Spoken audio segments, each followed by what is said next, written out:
want to talk about stuff? And we're Everybody live. need some. Everybody need some lube. Wow, that is Crytox for sure. Everybody need some lube. I don't know. I don't know. Ask Chad. Ooh. You We said are. we're live? We are in fact live. Yep.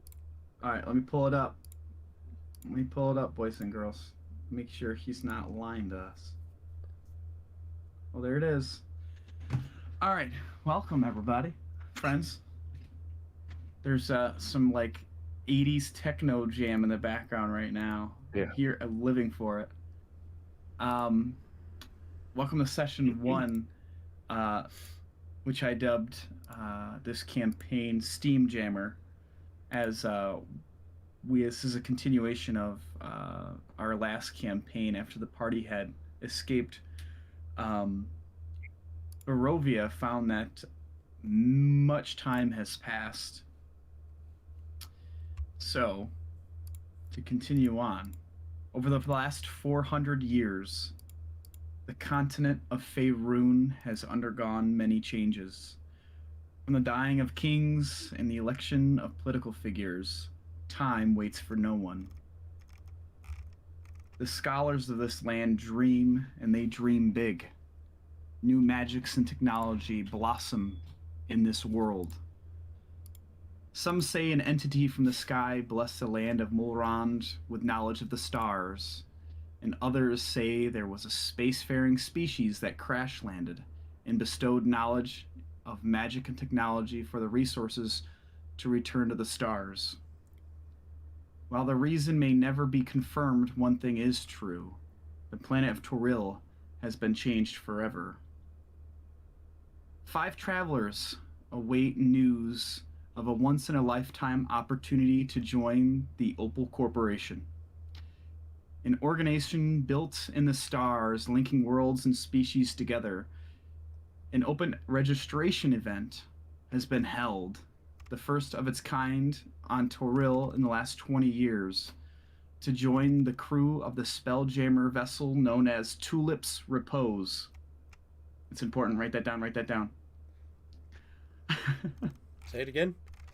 Tulip's Repose Tulips. is the name of this Spelljammer vessel. Oh yes. I think I'm Like- not writing everything you say down. Like the number 2 in lips, or like the flower. The flower. Okay, gotcha. Tulips. Bruh. That doobie sounded like a pirate name, no, right?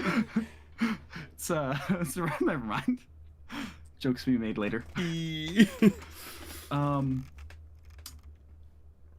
So now we turn to you, party members, adventurers. Tell me, Niklaus, what have you been doing for the past week? Oh God, I have to start. Yeah. Oh no. We're on the ship. No, you have not. You have applied. You sent an application in Oh, to have the chance to join the crew. all right. Now you are wherever you are at in the world, waiting to hear news back. So what have you been doing for the last week? I am. I'm at the libraries and wherever I can to find any information on anything that's up or down or all around us. Just anything that's off this planet, basically. I come from. Yeah, that's where I come from. I'm a cartographer. I make all kinds of maps, so I'm trying to get educated about what we're walking into. Basically, for the last week, I'm collecting supplies. I'm talking to anybody who has any information about anything that we're doing, since I come from regular sailing and not space sailing. So, while I may know something about ships, definitely not enough about where we're going. But as an artificer, I am always learning, always trying to find out more information. You tinkering or doing anything like that? Making things? I have been working on my armor, but no, I'm less of a tinkerer and more of an enchanter. Very good. Oberon. Oberon? Oberon. I thought about Oberon, but I feel like I would just say Oberon naturally. That's fair. So, Oberon, what have you been up to for the last week? Waiting to hear news back. Do I know like who the captain would be, or is it just a general sort of application? This is a general application to join the crew. So, um, and this is something this is a perfect example. This is something that you guys would know about. So, ever since kind of connecting to the rest of the universe through the Astral Sea and then the Opal Corporation, they have set up a what's essentially an outpost on Toril, which is they have a few depending on where the continents are and like space between them, and it's they have different areas that are known as academies. So there's an academy that are kind of sprinkled about, and every few years a new spell jamming vessel is commissioned to start operating, whether a previous one was destroyed. Maybe they're just adding to the fleet for the Opal Corporation. It's rather rare because there's so many worlds that are connected to this organization. So like this is the first time that Toril has been like essentially commissioned to crew a spell jamming vessel, and it's been about 20 years. So this is like the perfect opportunity for adventurers such as yourselves to apply in the hopes of being able to join the crew. There's no information about who the captain is. It's just a general like, hey, apply to join the crew because it's kind of just like an open application, almost similar to like a university or a college where you have to apply, and you really don't know who your professor's going to be for what classes. I mean, maybe I don't know, but Okay. that's kind of like the sense of it. It's very, very generic thing. You've heard about Tulip's Repose is a smaller but brand new spell jamming vessel that's been commissioned by the Opal Corporation. You just don't know who the crew or the captain is. Gotcha. Okay.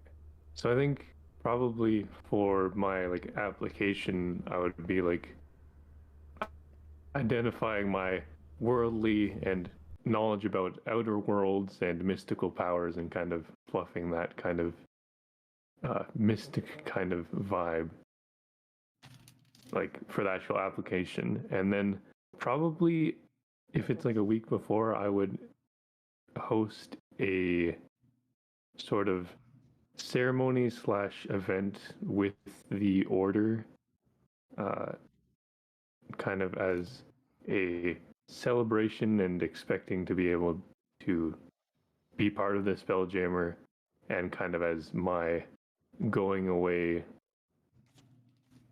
uh, uh, celebration for the order and hoping to achieve my further enlightenment. And Dope. I imagine probably also like some members of the order would be like coming with me, like to kind of like see me off, but not like coming onto the Yeah, ship. Yeah, just to make sure you get there in one piece. yeah.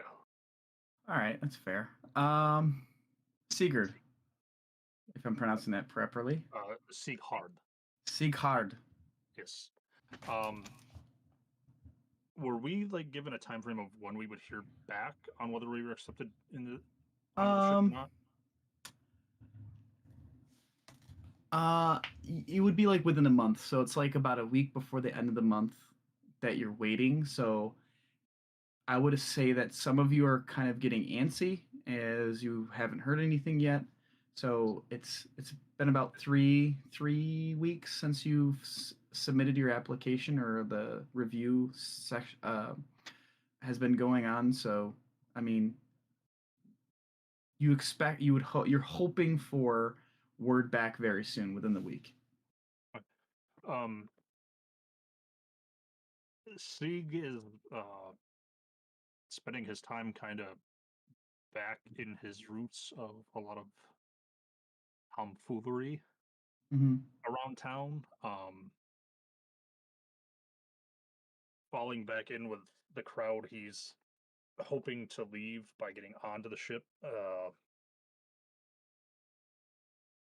Spending a lot of time, casing points around Neverwinter that he hasn't been to before or interacted with, and trying to find like that one final score he can get before hopefully leaving in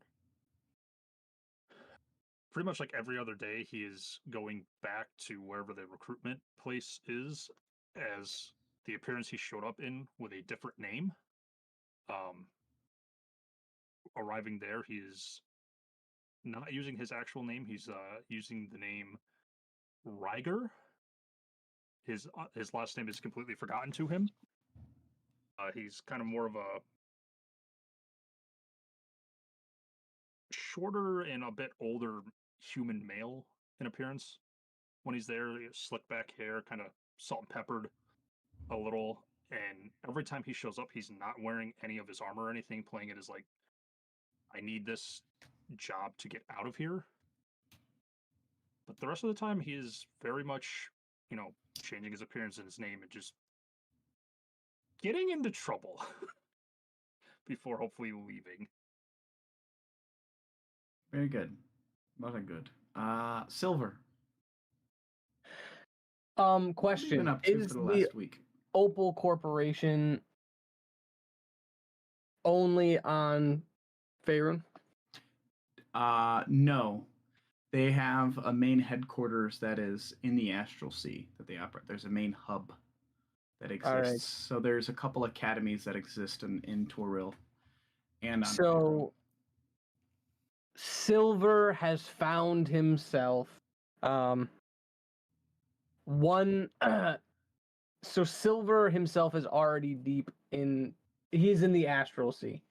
He has been the situation he finds himself in is one where he no longer is on his ship with his crew. It's just him and his pal Marv, okay, which is a little amoeboid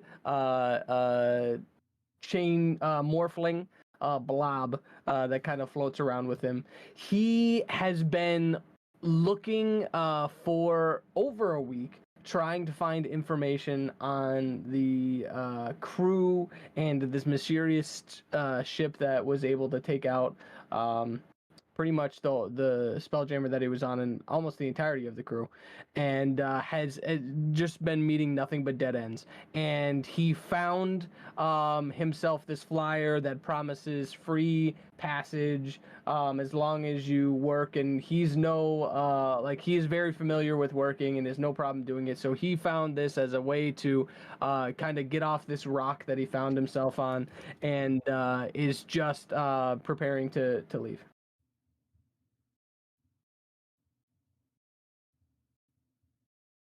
Sweet.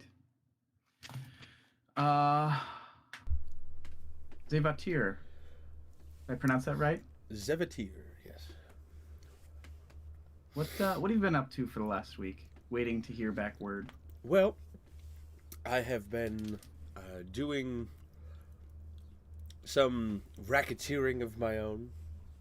I've been helping out Father with some things around the house, and I've kept it a secret that I've applied to the Opal Corporation. I don't want to be here.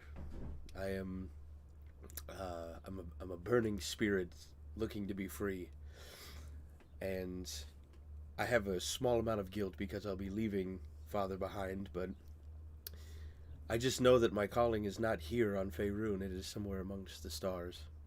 So I've been doing everything that I can to get some extra coin together to leave behind so that he will be taken care of, because he's taken care of me for my entire childhood after Mother decided that she was going to cast us aside and take off on her own gallivanting. So I am simply just doing my best while I wait to hear back and then break the news to old Dad. Okay. Thank you guys for kind of updating me what you guys have been up to for the last week. It is in a moment when you least expect it. Perhaps you are doing laundry. Maybe you're cooking dinner, raiding a caravan. Maybe you're hiding in a shadow. But whatever situation you find yourself in, you're caught off guard as two small brown hooded figures about 3 feet tall, approach you. You can see underneath the brown cloak is a pure white belly, and the left creature has spatterings of light blue fur underneath the cloak, while the one on the right has this brilliant hue of amethyst. Their body and shape perplex you as their tiny webbed feet pitter-patter right up to you and stop. They reach out to you and hand you a wax-sealed envelope. And by the time you take a moment to examine the details of the seal and look back to them, they have disappeared. Off-put by this interaction, you all kind of open your own individual letter. And the wax seal itself has like this emblazoned kind of signature of like a traditional opal shape gemstone with this kind of speckled colored white wax as it's kind of imprinted in the letter. And as you kind of break the seal, you notice it's been magically sealed somehow. Like if someone else had taken your letter that's intended for you, they would not be able to open it. You kind of see like this enchantment kind of recognizes you as the owner or the person that this is destined for, and you can kind of see this faint kind of arcane magic dispel and disperse out of under as you break the wax seal. You all kind of look at the letter, and it's decently long, but it proceeds as follows, and it's the same text for everyone. It is with pride to inform you that you have been selected to join the crew of Tulip's Repose, marking the newest addition of the fleet that operates under the banner of the Opal Corporation. Let's turn my music back on. While the original 251,365 applicants were narrowed down to 1,000, you have been lucky enough to gain the opportunity to join the most prestigious group in the universes by having your name selected in the Galactic Lottery. You may be concerned about what your role may be on the ship, but do not fret. Everyone who made it past the original applicant list was selected based on your abilities to adapt and overcome any adversities. If you do not have the knowledge of sea or spacefaring, you will be trained en route to the Opal Co's hub, where you and your crew will be delegated your first sortie. I know you may have many questions, and they will be answered in due time. Included in this letter is a small stipend of 100 Faerunian marked gold coins to acquire travel to Sultim and Mulhrand. There is an Opal Corporation Academy there where you will be inducted into the Opal and board Tulip's Repose. We look forward to continuing the business of the stars with you. Again, congratulations, traveler. We hope you have the voyage you deserve. With respect, the Opal Corporation Council of Crewmate Selection and Discipline. So, you guys have... If my mic could pick it up, I would give you a round of applause. Oh, thank you. It was amazing. Very nice. So, a few kind of interesting things there to note. A massive applicant pool, and this is just within Sultim. It's on the coast. It's also included in the letter is a small kind of like map, if you can find it,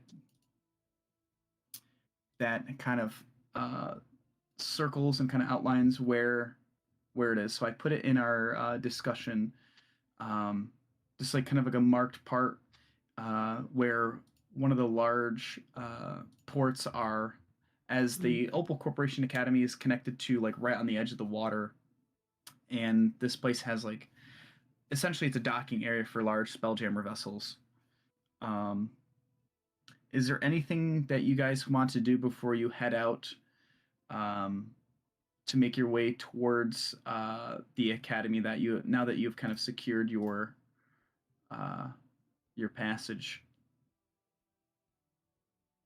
Any loose ends you want to tie up, or are you just booking it? You talking to everybody? Yeah. Yeah, I'm just gonna break the news to dear old dad. Let's see how. Are you doing that? I'm going to go back to mother. Yeah, I don't think. Well, I would have been like continuing on with the rest of the order and kind of been not expecting but at least hoping that this would happen already. So I think I would already be prepared for travel. Ready to rock. Yeah. I think I would be a little bit worried about the fact that we need to have ship and sailing knowledge, but not too much. Sieg, what'd you say? He's gone. He's just got his note. He's grabbed his stuff. He's gone. He's got the golden ticket. He's got his gold. Hell yeah. Oh man. Yeah, no, he is gone. This is his way out of Neverwinter. Like he is putting this behind him as fast as he can. Niklaus. He'll wanted to do? he'll check in with his parents, just see where they're off to, and You know, and it's important to note too for you guys, like it's not like a hard cut farewell from this world. There may be times where you return because there's spell jamming vessels that come and go, whether they're transporting cargo or whatever it may be. But the Opal Corporation is known for upholding or trying to be some sort of like rule. It's kind of like an empire, but not really. It's more of it's literally a corporation, right? They're here to make profit and money, so they transport people, they transport cargo, they deal with pirates, they respond to distresses, things, everything under the blanket sun of like essentially imagine it's kind of like a navy, and you guys are joining the military as like part of a navy, but it's a corporation. It's kind of like you guys are essentially becoming signed up to become like mercenaries that operate under the banner of the Opal Corporation. You know, it's what's right and what's wrong is Opal Corporation operates almost solely within the gray area. So what you may do, you may think is right and good, someone else may think it's bad and evil, right? So there will be a chance to kind of return home and, you know, tie up loose ends or maybe whatever it may be, but it all comes down to what missions you have and what downtime you have as a crew. So just as a note, because I want you guys to think that like, oh, I'm leaving Chad behind forever, you know. Not Chad. Peace, bitch. But it is something to note. Silver, is there anything you wanted to do before heading to the port of Sultim? Nope. Silver travels light. With Morph? With Marf. Marf, M-A-R-F? No, it's M-O-R-P-H. Marfy. How about you, Zevatir? You already said goodbye to Dad. Anything else you wanted to tie up loose? I have a small bag or a small group of ragavans that I'll probably say goodbye to. The other hoodlums that I've hung around with and got into some small bits of trouble with, but nothing too major. Okay. Everybody knows that at one point or another, you always come back to home port. So it's not like goodbye. It's just like we'll catch you later. Sure. So, other than that, I have a small bag ready to go that I was preparing just in case, and I grabbed my two blades that I spend plenty of time sharpening. Put my 38 special in my boot and head off to port. All right. So you guys all kind of make your way across the continent, whether you're going by horseback or you've commissioned a skyship to travel to Sultim. You use a small portion of the gold depending on how far out you are. So you eventually arrive to the city of Sultim. It's a interesting kind of area. Like it's a little bit different culturally, but it has like similar structures and things like that. And you spend some time kind of taking a break, catching your breath, kind of settling in, and eventually you kind of ask a guard, or you ask for directions to, if you haven't been here yet, directions to the port of, or at least the Opal Corporation's academy. Let me see here. Russell's internet nuked it itself. That's been happening all day long to him. Yeah. You kind of make your way through, and eventually you find like this rather large kind of red-roofed big building that has a lot of folks kind of on the outside, and there's like a sign out front that just says Opal Academy or Opal Co Academy, and I'd put a picture in there to kind of see like the vibe of this. This is kind of very kind of interesting setup. And this building is kind of connected. It's a large building that connects all the way down. It's probably about, I would say like the size of a football field. It's huge. It's massive. There's a lot of things going on here. There's trade. There's a bank that resides in there. You kind of walk around to the other side of the building, which is kind of closer to where the water is, and you find the the actual docks as you're kind of all led to a place on the edge of the building where there's like this beautiful kind of fresh water, and there's all sorts of ships there. A majority of the ships that are there right now are traditional seafaring ships that are like galleon style, large, kind of grand,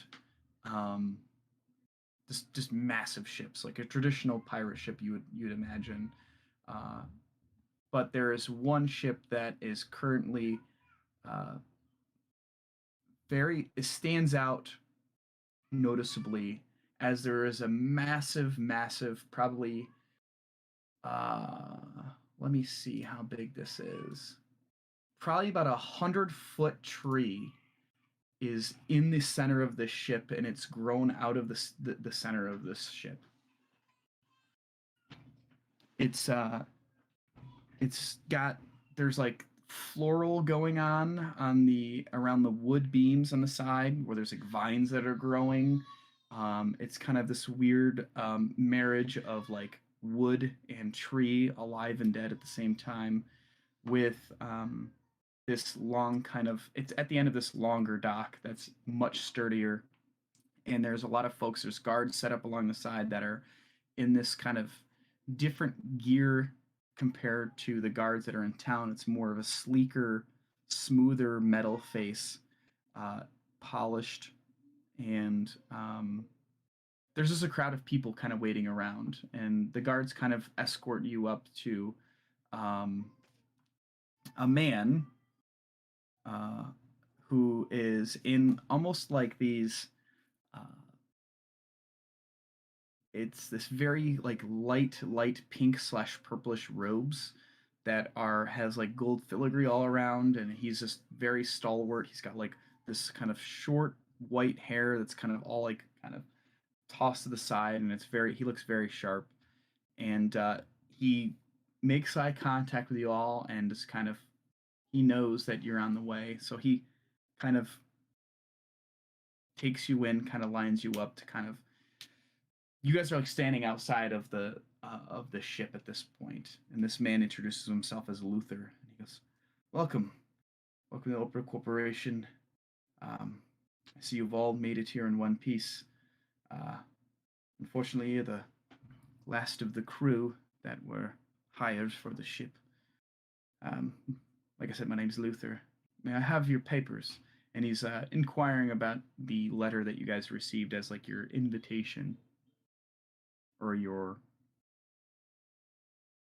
yeah, I guess it's your invitation, I guess we can call it. Yeah, I mean, I'd hand mine over. Okay. Luther kind of looks at you, Oberon, is like, your friends, they are not allowed to come. This is ticket for one. He's pointing to like the two people behind you who have like followed you all the way here. Yeah, I'd probably like turn back towards them and give them like a very like mild bow, wave them off there. He's kind of like, you see like one kind of tears up a bit, and the other one's kind of like bows his head to you. He's just like bummed out. AC. Yeah, Pat, it's interesting. I had same issue with that. You have. There we go. I fixed it. You're good. And they kind of sulk. The one of the guys kind of like puts his arm around the other and just kind of like consoles. He'll be okay. He'll be back. He'll show them what for. The prophecy's coming true, and he just leaves. They just keep looking back at you, hoping that like you're gonna maybe change your mind to follow them back, but it's kind of sad. Niklaus, Luther takes your paper. He's like, very good, Niklaus. Your craftsmanship and enchantry will do well on the ship. I'm sure you can fix any holes that may pop up. Sure. What are these Right. guys looking like? These guys here. No, like who? In the What party? Oberon look like? Yeah. Oh yeah. So this is a perfect opportunity. Yes, thank you for reminding me. Perfect opportunity for Luther to kind of look you up and down and kind of go over what you look like. O'Brien, we'll start with you since I missed you. Yeah. So Oberon is a pretty average height, fairly skinny male. It looks human-ish, but he has quite pale, almost like gray skin. Very dark eyes as well, and very dark hair. And you can't really see from the picture, but he also has noticeable. They almost looks like scars all across like his face. I put it in but the they're chat, in in like the discussion chat or the chat Oh, for yeah. characters. Sorry. So they almost look like scars, but they are kind of in geometric patterns and have a very light glow. You can see in them on his face and also on his hands you can see. And then for clothing, he's dressed in not quite rose, but like a long black sort of jacket, and all of the like threads you can see in it are also white to kind of give a similar look to how his scars are on his face or whatever they are there. Yeah, he also has a bag on his back and a small lute as well. Uh-oh. We have an intruder. Oh no. Phoenix, what do you need, buddy?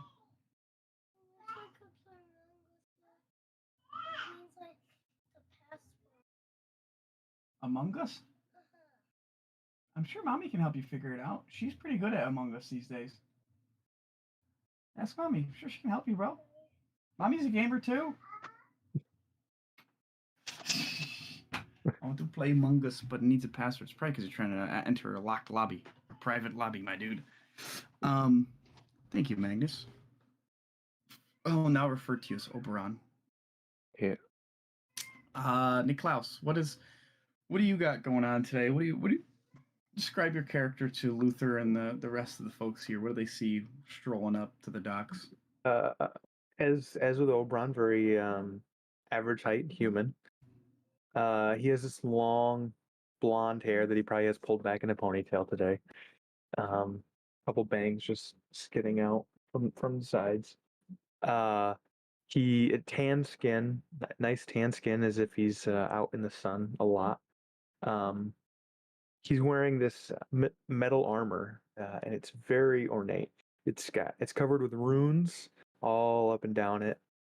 Light blue runes on the chest and up the arms.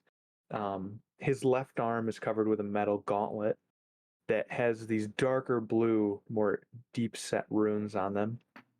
His right hand is completely open, no gauntlet on it. It's very it looks like he's never worked a day with his life with his right hand. It's very soft, no marks on it, anything. He keeps it very clean. And underneath the metal armor is a nice leather set to keep the metal from harming his skin underneath. His soft, supple skin. Yes, yes. How old did you say Niklaus is? He's very young, in his mid-20s. That hurts. He's very, very, very young. Very. Okay, very good. Thank you. We'll go to Silver. You kind of approach the dock. A familiar scene that you've encountered many a times before. It feels like home. Yes, Silver walks up and he with the paper in his slams with it in his hand, in a very normal looking hand. Definitely nothing weird about this hand. He slaps it in his hand and he says, "Ah, yeah, be done with it. Let's go." And you see this kind of rotundish, taller than average man, human man. But he holds himself very well, even though he is kind of bigger in the belly area. But he's kind of like built big, you know what I mean? Kind of big bonedy, kind of guy. But you do notice when he looks around that he has one cybernetic eye. So he has a cybernetic enhanced eye. He is missing his arm, and in replaced is a cybernetic arm. And he's also missing a leg, which is also replaced by a cybernetic leg that's like a oh man, what is it? Peg leg? Not a peg leg. Not a peg leg. It's like You talking about the fire fluffer? yeah, it's like a piston type leg. You know what I mean? Like the air shoots out like a what? You know those? Yeah, like hydraulics. Yes, it's a hydraulic leg. You know what I mean? But it's like air powered, so it's like you hear like as he's walking. Very bad at sneaking. This metal clamp, and then, unless he uses his sneaking leg. Okay, he does have a sneaking leg. His sneaking leg. If you look close enough at his arm, right now he has a hand attachment out, but his whole right arm is completely metallic and metal with lots of gears, and there's like slotted on the forearm as if his hand could just slide in and something else could like pop out very easily. And if you look inside, you might see some other attachments that are just kind of shifting in between the gears and the cogs that manipulate his arm. But if you're ever looking at him, his cybernetic eye is never really facing forwards. It's always looking to the left or to the right, cycling through different lenses and looking around and keeping an eye out. What Marv? Marv, you can't see Marv right now. Okay. You're not allowed to see Marv right now. You don't know. Zavatir, what do we got? Zavatir walks up to the man and he does a sort of riposte and he says, "I am Zavatir, but you can call me Z." Yeah, here you go.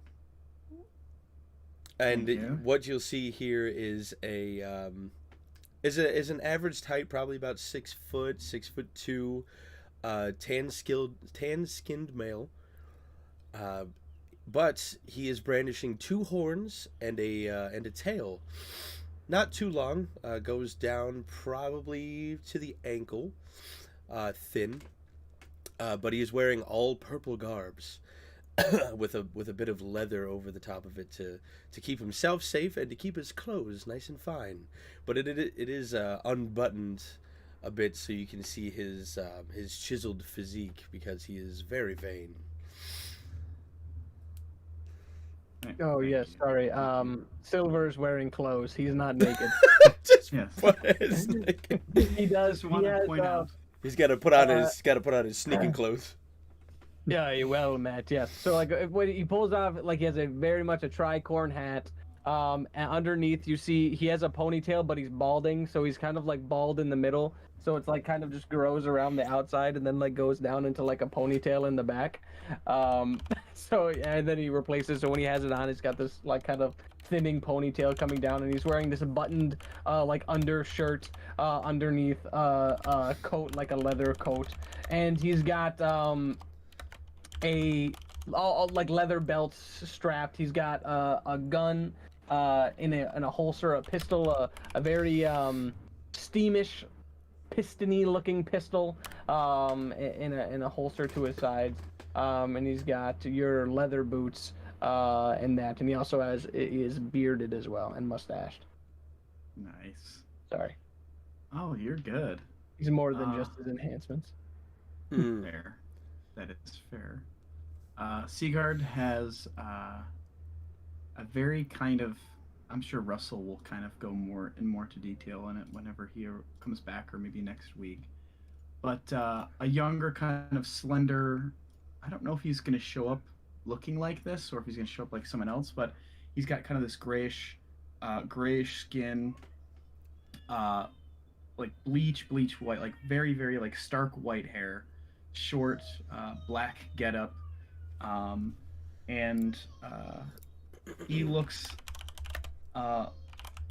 His outward look is very recognizable by perhaps some of you in this crew, but I don't really know what he would say in this instance. So he's just there, and he hands in his paper. Luther just kind of commends you all, thanks you all. He pulls out a book. It's essentially a compendium of. It's essentially a contract book, and he inquires you all to kind of sign in and sign off. It has details in the contract about you have like a monthly stipend of 50 gold pieces. Basically, it was what your salary. Whoops, I totally spelled that wrong.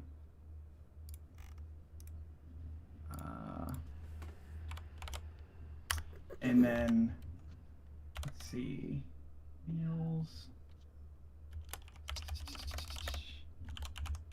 Yeah, 50 gold pieces for a month, and that doesn't include your payment for your sorties that you have completed, or your missions, or your quests. But the Opal Corporation refers to them as sorties, S-O-R-T-I-E-S. Sorties are missions. Yep. And what's the pay again? Your base salary, which is like what you get paid, is 50 gold pieces a month, but you're basically paid on commission for taking these contracts. Yeah. As like the whole crew of the ship. So, depending on what the mission is, or what your guys' goals are, it'll change depending on like risk value, distance, what you need to be doing. So if you're to be transporting a person somewhere, like royalty or something like that, let's say, it would be more money. Or if you had to go resolve a dispute about land or whatever it may be, the pay varies based on contract, and it'll be something that'll be agreed upon by the captain. So the captain kind of signs off on. He'll be the one that decides which sortie you guys will take. You guys can voice your opinion to him about what you prefer to do, but that's just kind of like the general thing. It's kind of almost like joining a union or something like that. Like, you know, oh, I'm guaranteed to get this much money, but if I do more, blah blah blah, Right. so on and so forth. But he finishes all that up. He stores that away, and he kind of thanks you all for coming, and he goes, "Come, there are plenty others that you need to meet that will be on your ship. Most of the crew has, actually, you're the last of the crew that has arrived. So let me come introduce you all to the captain of the Tulips Repose North. Don't be taken aback by his looks. He is a great man, properly vetted, and he has plenty of experience. So come on." And he like begins to kind of walk towards Tulip's Repose. It's about time I've got off this rock. So he walks you up, and as you guys approach, you guys actually get to see how grand the ship is and how truly large the tree is that's in the center of this ship. This is a picture of Tulip's Repose in space, but this is the ship that you guys see, and like literally there's a giant ass tree in the center of it. Very still. Yeah. You all kind of Does anybody here know each other, or is everybody coming from a different walk of life? I don't think anybody's said anything to me, but I don't. Well, from the sounds of it, it's very possible that I've run into that I've run into our friend. Uh, is it Siegund? Sigurd? Sigurd? Sieghard? Siegard? Sieg? Sieg. Sieghard, he said. Sieghard. It's very possible likes- that I've run into Sieghard because he sounds like he's a Gallivanter as well. But with his change of appearance so often, I don't necessarily know. But Yeah, I don't know if I would have encountered any of the others just Okay. from what I've heard. I mean, obviously, Silver, you wouldn't know anybody here. No. He's been stranded on this rock too long. Needs to get back to the astral sea. And then Niklaus, you've been just kind of seafaring yourself and doing other stuff, so you probably haven't been stationed somewhere. But take it as you will. Luther kind of walks you up the large dock that leads to the ship. Did you guys see the picture of the ship in space? Oh, sure yes. did. Okay, so make sure you guys see what that looked like. Love that. Um, I'm gonna make a separate OBS scene for images specifically, so that when you put stuff in here, I can just like put it up onto the stream and then bring it back down. Because a lot of this stuff everybody else can't see, but theater of the mind. you're But you do see like on the back part of the ship, you can see you can see the tree's roots have peeked out of parts of the ship and come in, and the ship's actually resting in water. And you guys know, like especially you, Silver, there are some Spelljammer vessels that can fly through space and water. There are some that can fly through space, but they cannot go through water. There are some that can fly through space and land on land, but they, like this ship in particular, doesn't seem to have the apparatus that you'd expect from a ship that could land on solid ground. It needs a port or something or off space to land. You can see there are retractable masts that are in the side of the ship right now, and Silver, you kind of see that like, oh, okay, so they kind of utilize the tree. I mean, obviously, Silver, you would know that this is what's known as a living ship. This tree is a tree ant that has grown into the ship that uses its power to kind of add on to the magics of the ship. So this is very much an alive ship, and there's an entity that lives there. It's the tree ant. That's why it's called a living ship. So a very unique ship. There's not a lot of these that exist. So it's actually a really beautiful sight to behold. You come up to on the deck of the ship, and it's quiet. There's no one up here. Hold Get on. away from. Let me get this straight real quick. Yes. The Spelljammer is the tree ant? Is that accurate? Well, we don't really know yet. Yeah, you don't know yet. Oh, I'm getting there. I'm so close. Okay. So close. because that is baller. You come up to the dock, and you see that it's very clean, well maintained. There's a giant section in the center where there's like a double grate where you like pull up, and there's like a thing you can kind of throw cargo down the center. There are a few cannons that are set up on each side, and then you can see up top in the back behind the tree is a massive ballista. One of the things that is interesting to note is this tree ant's growing, and at the base of where the roots are that kind of go into the wood of the ship and almost kind of twist and turn and kind of become one with it. You can see that there's tulips that are growing kind of out of the tree itself, like a small spattering of different colors, yellow, red. There's a couple pink, but it's all kind of around the base near the deck itself. Just some kind of information for for you, Silver, who would know about this, and it's kind of also interesting for the rest of you guys, the crew, to know. Druids, rangers, and clerics devoted to gods of nature are often found aboard these living ships.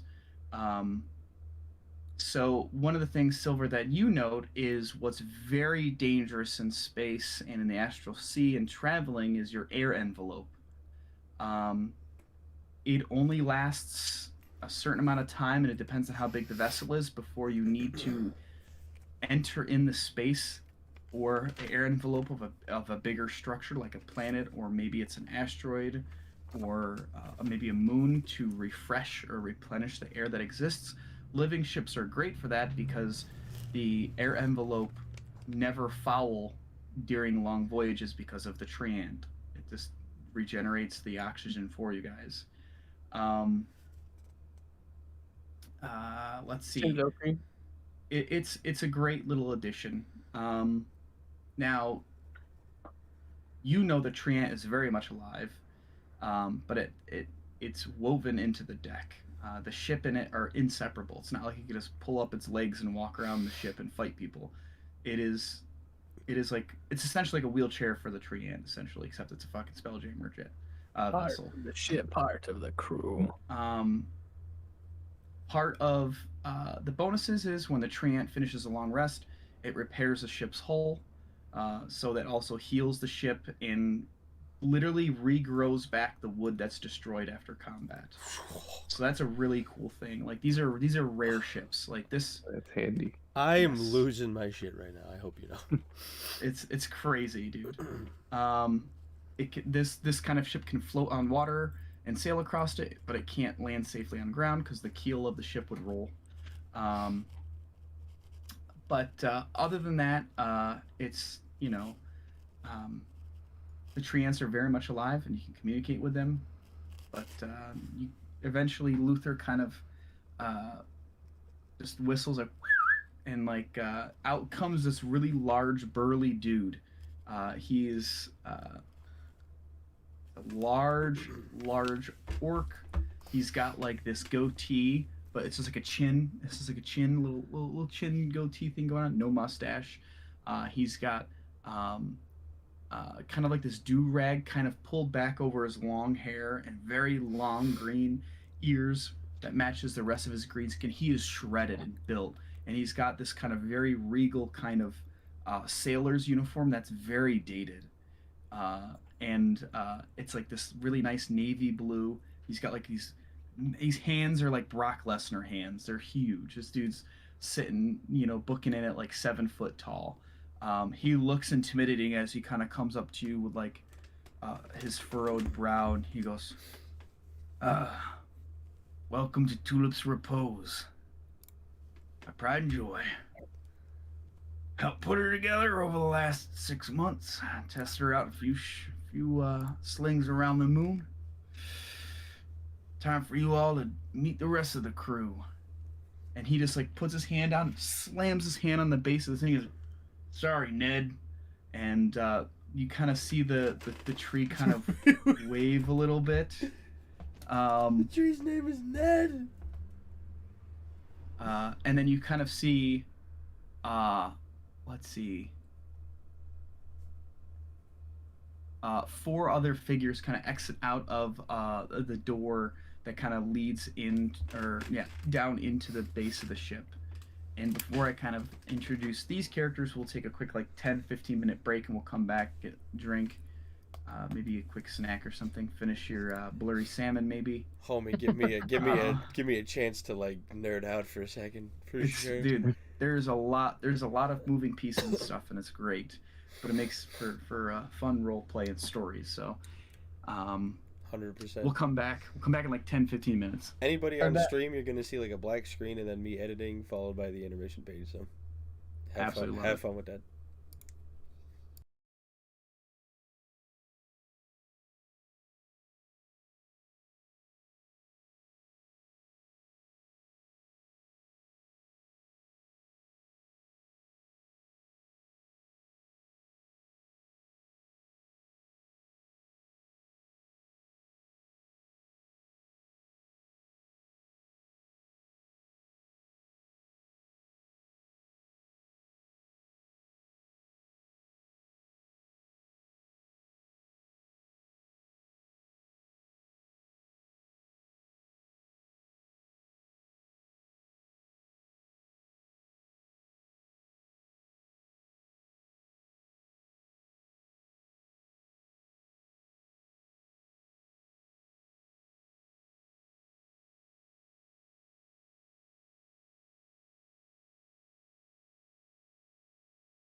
hello.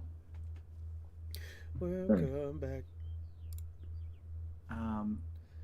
So you guys are kind of on the deck of Tulip's Repose, and you just met North. North standing like, welcome to the ship. We can get to know each other as we head out to the stars. Get the rest of the crew out here, and after he smacks the deck to let everyone know to head out, or at least come out. You see a thin, tight clothed, very kind of fancy, like almost like silk type clothes, like an elven man. He's got like kind of like longer black hair, and he has a book kind of tied to his side, and he kind of comes out and he bows. He's like, hello, my name is Yang Shu. I'm the Spelljammer here. I see the rest of the crew, the laborers, or as it may be known as, until we figure out what's going on. You'll probably find me within the chambers inside the ship as we're in flight. I hope you all can put your trust in me. Been doing this for a while. This is my third Spelljammer vessel. And wanted to make sure we got off on the right foot, and plus, being on a living ship is a blessing, so. Kind of bows to you all, and he kind of returns back as if North kind of turns to you and says, he's just getting ready for liftoff. He's funny. He's got some sort of strange ritual before he goes in. Pilots. Over there is our navigator, Fry Reinhardt, and you see this really kind of short, like dwarven dude, but has no beard. He's very young looking. He's got just like almost like a pencil thin mustache. But like you can tell like he's like just shaved this morning, as like the hair's already starting to grow back, so it's like really dark, kind of this really dark 5 o'clock shadow. It's only like noontime. So it's like midday and this beard's already like making a comeback for him. But he just kind of like nods his head to you and pulls out something, looks like a compass or something like that, and he's just kind of looking around, kind of taking a look around. And then you see 2 more just regular plain human. There's a male and a female. They're dressed similarly into like this kind of traditional like garb that's like flowy white shirts. It's similar to like the seafaring outfit.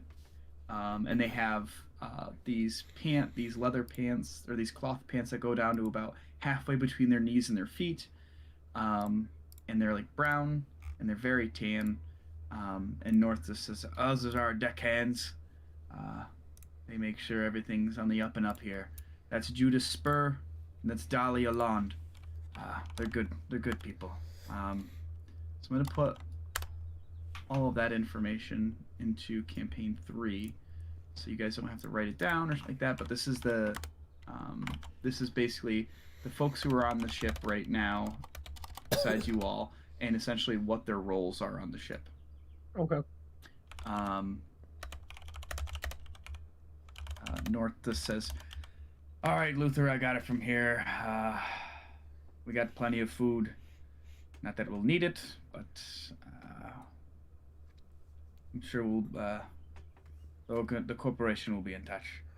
Now, get off my ship, please. And Luther goes, yes, safe travels, you all. I will be waiting to hear communication back when you arrive at the Opal Corporation hub in the Rock of Brawl. And he kind of bows and turns and walks away. So, folks on the outside, the deckhands are kind of like are working on getting the rope kind of untied and stuff like that, and throwing it back to the dock. They're just going around. There's no main central mast that's on the deck. It's very naked except for the tree. and the armaments. Like I said previously, the masts are on the side of the ship. So they kind of fling out like an ornithopter, essentially. Ooh. I'm gonna lean over to I don't know who would be close. I guess Zevatir and say, hey, did he say the Rock of Brawl? Oh. I don't know. I wasn't paying any attention. I was looking at the what a beautiful tree. Excuse me, does anyone have any information about this beautiful piece of nature in the middle of the deck?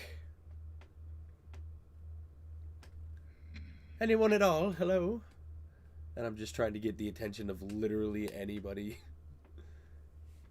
The two deckhands are too busy prepping the ship to disembark. And then you see North Splittooth has like walked up the back part of the ship to get up to the higher point to kind of take like the captain's area where they usually loiter around. I'll shout up to him. Captain, Yes. can you explain a little more about the tree in the middle of the deck? It's very beautiful.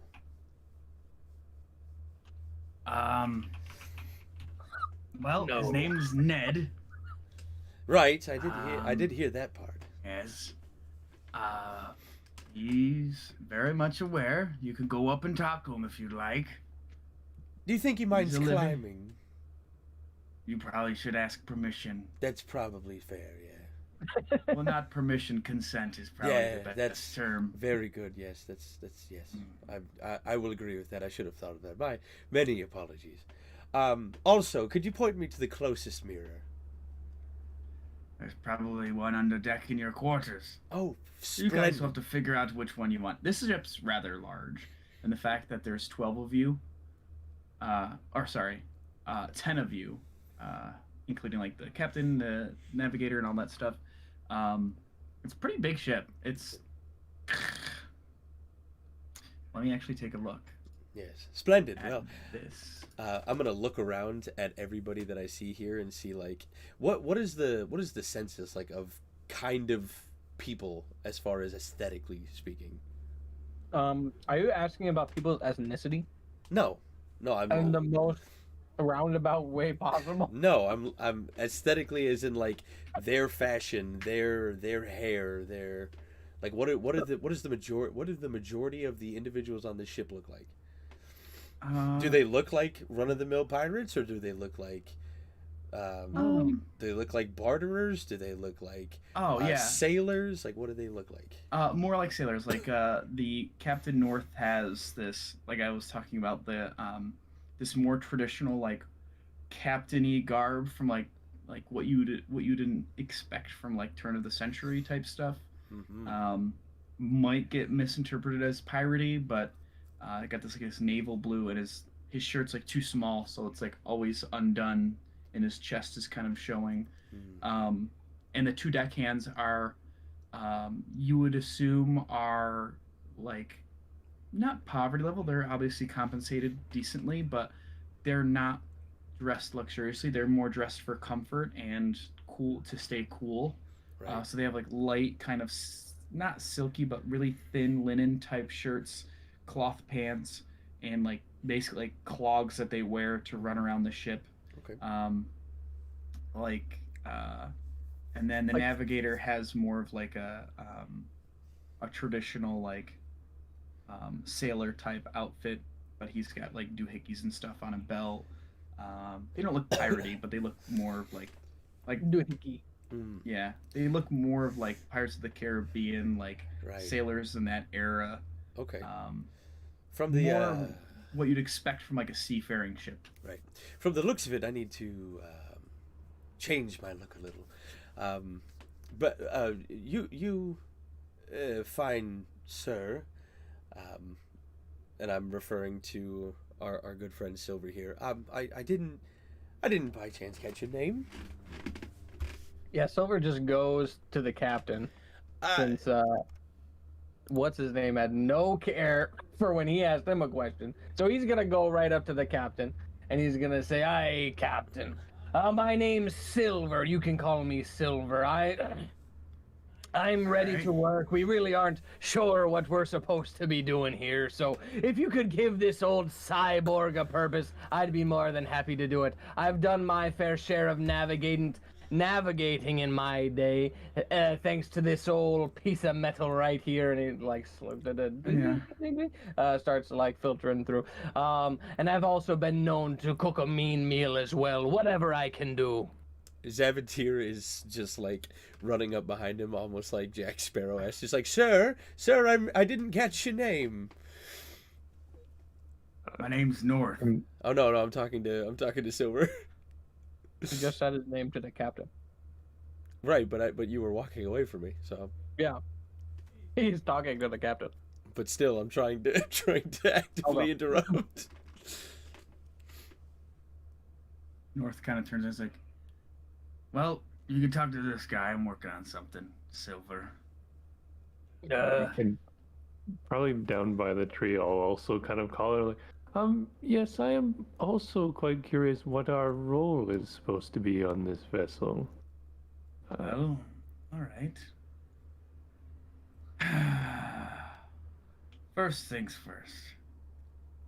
We need a set of hands that can put up a fight if we're boarded, Oh, as well as yes, you can. I can do that. Yes, I love a good scuffle.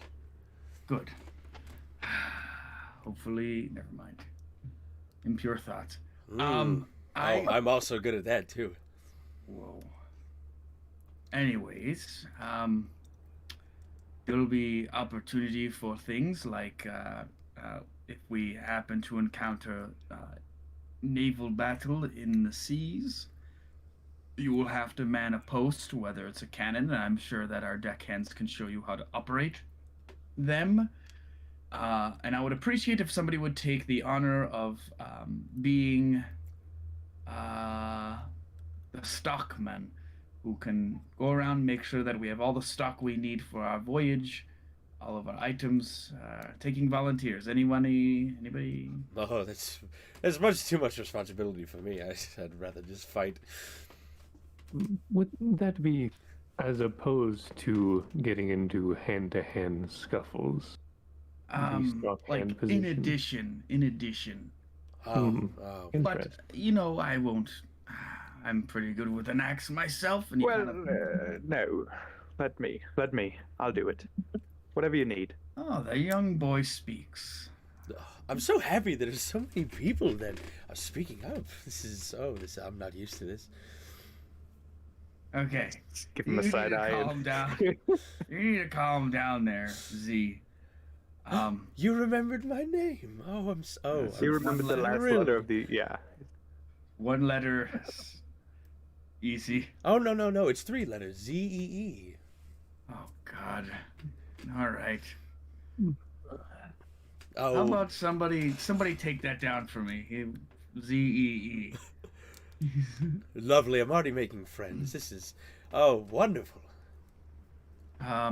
Yes, but the deckhands will do most of the heavy labor and the arduous stuff, mopping the decks, preparing our foods. But we do have a navigator, Fry. But we could always use backups. If you're interested in how spell jamming works, Yang Shu is very, very, very experienced. And he's a very kind fellow. He's just a bit odd. But, honestly, just kind of, we'll have a better idea of what your role is when we have our first mission. Right. If we're transporting prisoners, then perhaps somebody needs to stand guard. Maybe we'll do some interrogating. Depends. Ooh, interrogation sounds fun. Yes, perhaps you can use that horn of yours for something other than putting bedazzled beads all over it. Oh, well, thank you. I'm glad you noticed. What would you recommend as like an entry level spot? I'm very willing to learn. Perhaps I see you have a lute on you. Perhaps you can sing us sea shanties when we get bored. Oh, I do. I have my lute, and I'll pull out as well the whistle stick that I have. That would Is it a slide whistle? No, The slide no, it whistle is a comes a slide whistle. nope. It's a grung instrument. Bro, you It gotta is. stop It's saying quite. phallic. It's quite literally a hollow tube with holes cut through it. That's like a flute. It can be played like one, but it can also be swung around to make swung in different ways to make different like melodies and sounds and stuff like that. So I'll pull out my whistle stick and I will attempt to play something very quickly, something nice. Everybody stand back if you will, maybe about like 3 feet around. North just stands in place. He's like, Oh, that's "Go so on." I'll also kind of like not really move, but I'll kind of like turn towards you. Oh, all right. Well, I mean, it's a little close, but you know what? The more the merrier. What would you like me to roll? Make a performance check. Copy that. Pretty decent. He plays a little tune. It's like It very much looks like a flourishing kind of like almost martial arts exhibit where I have this corded steel pipe that has holes drilled into it. But as it's going by, you can see that it's very ornate. There's a little bit of filigree into it, and it's very shiny. So it's very close to my body because of the confined space, and I'm doing flourishes and spins, and at one point I do throw it almost like a rope dart towards Silver's bionic eye, but come shy probably 4 or 5 inches and pull it back. does not flinch. That's totally fine. I forgot to ask. It's fantastic depth perception. Forgot to ask you, Oberon. Did you have like as being part bard? Do you utilize instruments or? Yeah, I have a lyre, Ooh. and then I also have a pan flute. But I think it's mainly like playing music, not really like singing. But like like a hobby. You know, a whistle flute, a whistle You stick. pan. That's the no, I one, don't have whistle a stick. whistle Very You all good. got you all got a groin thing. It's a grung. Thank you. Groin? You got a grung. Grung and Grung. You got a grung whistle stick. Yeah, one of They those. don't just give those out at the bar school. He's got like one of those like dome drums. So you tap the parts to it. Oh, yeah. yes. That's what he brought. That's how he casts spells. A tauntaun. He's straight up. But yeah, a really, really kind of sweet performance, and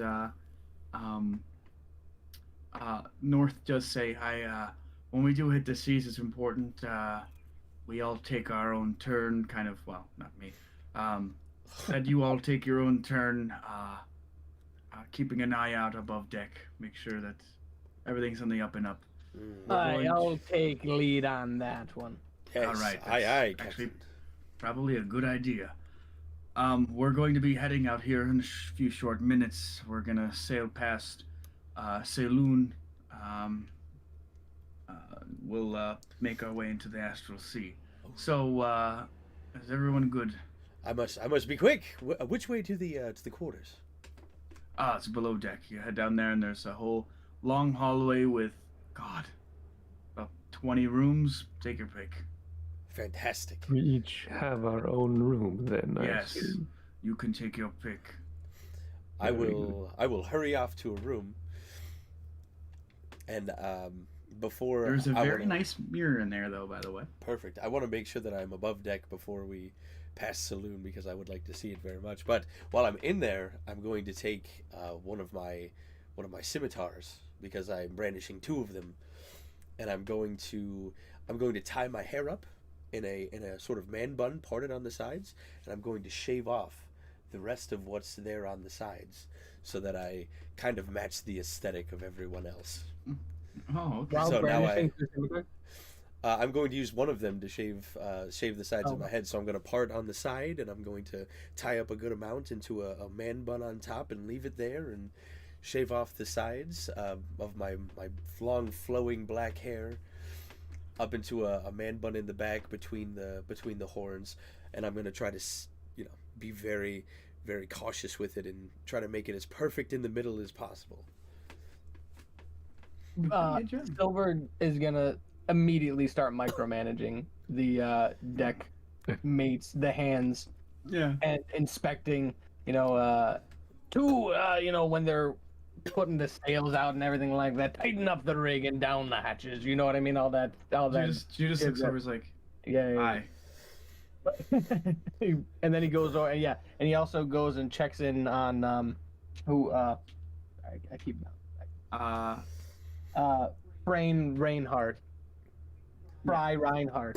Yay, Fry. Nice. Well met. My name's Silver. You're the navigator on this ship, yay? Kind of flips closed this dual. It's a compass, but there's also a clock built into it. So like over top, it's got like a hand that goes with the magnetic pull, as well as like a clock. And he kind of flips it closed, puts it in his pocket. He's like, "Good to meet you. I'm Fry." He does like a bow, like a very over exaggerated. He pulls his hat off and puts the one leg behind the other, and as he pulls his hat off, you see Morph just floating above his like bald head, and Morph just kind of goes and just kind of like runs down and like hides under the hat, and he's like, "Oh, Murphy, don't be shy. These are our new crewmates. Meet him, Morph. Show yourself." And Morph just kind of like pokes up like this translucent pink with two eyeballs just kind of like floating in goo. Then Morph picks it out and then immediately pokes his head back in. And then he puts his hat on. It's like, "I've been known to, I've acted as navigator on many a ship in my day. That piece, that's a very, very fine instrument you got there." Thank you. Here, I'll show you what it can do. And he pulls out his pocket and he hands it to you. Mm-hmm. And he says, "Say Rock of Brawl to it." Rock of Brawl. You can see that there's a piece on it that kind of lifts up where the magnetic pull was normally going north, south, east, and west, and it rises up and starts to like point upwards to the sky. Is that Baral or Brawl, like a fight? BRAWL. Rock of Brawl. BRA. There's an H in there somewhere. Hold on. Really? Yeah, hold on. Or is it BRAHL? That's not. You are correct. BRAHL. Yeah. Okay. Oh, wrong book. Hold on. As the Okay. needle on the compass starts to betray the normal. Oh, sorry. It's Lower BR. It's BRAL. Oh, just BRAL. Okay. As the needle on the compass begins to betray its true north and starts wandering, Silver's eye starts telescoping. Bloop, bloop, bloop, bloop, bloop, like magnifying lenses keep going in, and he's like looking at it like, "Oh wow, I've got some tools, but nothing like this. It's very, very nice, very nice." Yeah, he hands it back, and then he says, "All I have is this." So he his eye just kind of like telescope. He like kind of goes sideways and like telescopes even farther out, as like lenses are just kind of swirling in, and then his arm, he like switches out his hand attachment for like an extender on his eye, and then like sticks on and extends even further. It's like 3 yards of just like tubing that just kind of like looks out as he's like going like this. "Yeah, he lets me see way, way far," and then just like collapses it down. Clink, clink, clink, clink, clink, clink, clink. Love it. If you need anything, I'd be more than happy to help out where I can. I would actually appreciate that a lot. Got some things going on. We're gonna have to keep our eye out. Astral seas can be finicky, but as long as we know where we're headed, we'll get there. All right, just say the word and I'll be there. Got it. Niklaus, what are you up to? He's getting as far away from the Z fella as he can. He's found a spot to pop a squat and kind of take in the terrain that they're in, and understand where the port is and everything. Yeah. A familiar place to you. Place that's kind of notably used by like navigators and ships, and it's a good port to kind of enter in. Um, so you kind of you're just settling in, waiting for the trip to commence. Yeah, I'll go find an empty room and set up shop in it. Make a perception check as you head below deck. Oh, Sure. see if we cross paths. Oh no. Oh yes, you're gonna be my new best friend. No. Okay. You head downstairs, and there are several lancers in this really long hallway. The ship's over 100 feet long, so it's very large. This long hallway kind of extends down, and like there's doors that are like purposely open, one that's closed, and you can hear in one of the rooms Z kind of talking to himself a little bit. So you can kind of decide to get a room wherever you'd like. Room as far away from him as possible, like on the other side of the ship. As soon as I am done, I'm kicking this door open. So I hope. You get about 50. I would say about 40 feet down the hallway from where Z is currently residing, and you hear a door kicked open. I'm just gonna jump into the nearest room. Oh man, can I try to see him? Yeah, make a perception check. Incredible. Oh, you're not getting away from me. Well, I He mean, did acrobatics, to be fair, if he's jumping out of the way as well. Or a stealth check. Oh, I'm not. Yeah, I'm not jumping out of the way. No, what's his name, man? Niklaus? Niklaus. He should get some roll. To yeah, count. you can make it. You can make like a stealth check if you want. Oh Trying to sure, let me sneak beat a into it. 19. Oh, what is Hit it? him with it, Niklaus.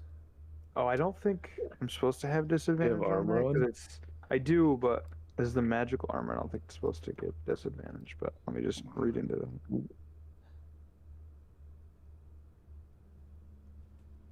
Be sweet, cause You have magical armor. It should be for the. I mean, either way, the other one was a Artificer 3. stuff. So Yeah, it wasn't a great roll. yeah. Either way, your Oh other yeah, roll it was a doesn't 3. matter. So. I know. I just need to fix it. If You'll it hits- you'll just hear a large gasp, friend, and I will start briskly walking towards you. Oh, maybe not. Maybe I'm losing my mind. I don't know. Tim, do I have like leathers? I was looking at your sheet. You're you're missing stuff. I seem to be naked. Oh no! Where is? no. I seem to be having no clothing on. So he had lied to us on the start of the I ship. lied. I actually have no clothes. Just so I don't have. Just- So you can get. I would assume you would probably have an explorer's pack, which has a backpack, bedroll, all that other stuff. Yeah. So let me drop that in there, Thanks, sir. and then your armor. What kind of armor did you want? just booty cheeks. And Just like clapping leather. it. Like he's not like wearing anything crazy. Like Okay. he's not wearing like plate Just or classic chain. leather armor. Yeah, Okay. like it's just like you can see it's just leather and cloth. There you go. Iron, Not- you know what I mean? You should be set up, and your AC is updated too, so that does help. Okay, so it's like auto equip. Okay, equipped. Yep, Oh, I got a it. mess kit. Nice. And then I have a tinderbox torch. I also am supposed to have like tools, right? What kind of tools?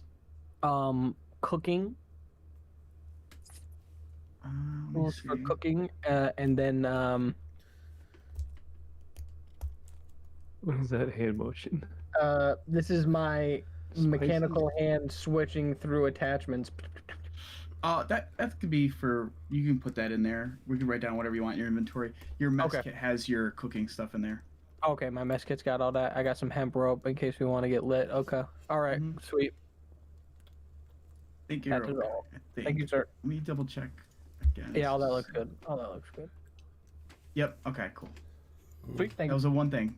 I was like, oh, he just has a scimitar and a pistol. Man's traveling light. He travel literally like, He got no clothes, literally. Like, But Oh, see, yeah, okay, well- you do prance down the hallway, and you do happen yes. upon Oh. Niklaus. Hello, Oh, my I don't- small friend. Have you chosen a room yet? Just staring, not answering. Oh, he's he's very young, and he's fair skinned, and he's just like very kind of looks like he's really handsome. He's scrawny, just handsome. You seem very timid. Is there something I can help you with? Anything at all? Yeah. I have this invisible rope. I need it stretched out. Now, can you go all the way down there and just pull it along with you, and I'll go all the way over there, and we'll see how far we can stretch it out. Inside check. All right.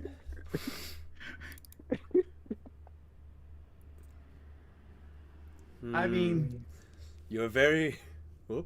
Hold on. Oh! Oh!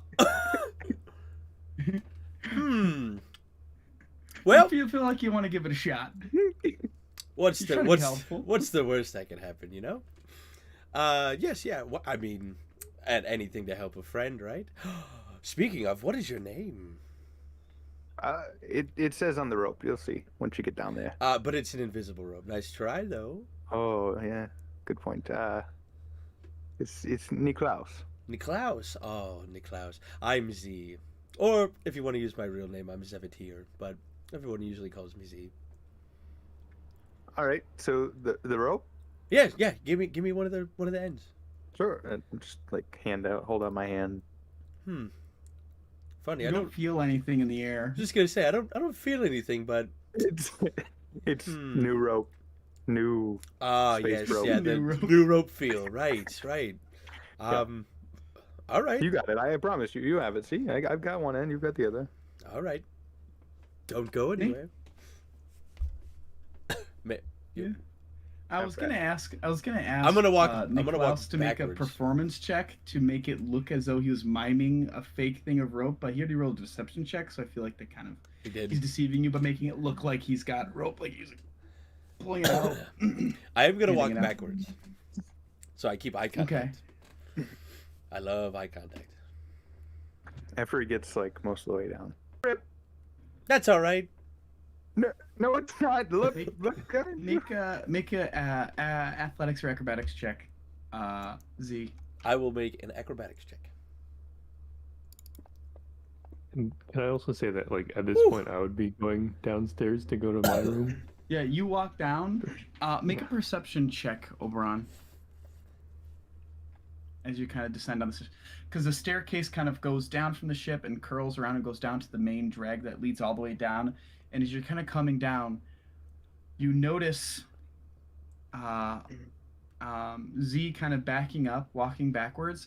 And there's a small child that's on the floor that Z trips over. He falls backwards. The small child gets up, kind of long, like white hair, really short, maybe 4 feet tall, and starts running down the hallway towards Niklaus, and then dives into one of the rooms and closes the door. As I Z did is get a dirty 20 on that acrobatics check. So as you kind of hit backwards, you do like this fancy roll backwards, and you catch yourself, but you're still holding onto the rope. Whew! Thank God. Thank the gods. I did not drop the rope. As soon as he breaks eye contact, I dip into a room. Just whatever. Down there. Okay, he disappears into he goes into one of the rooms down, like maybe 10 doors down. You don't know which one, but I'm sure you can find him. Oh, I sure will. I'm gonna cling on to whatever you did see a small girl that's half your height go sprinting right by you after you fell over, and runs down about halfway and into one of the rooms. Oh, and slams the door. Oh, I'm so sorry. Ah, man. This darn invisible rope. Was that your child? Oh, heavens no. Absolutely not. No. I may have fun, but I don't have that much fun.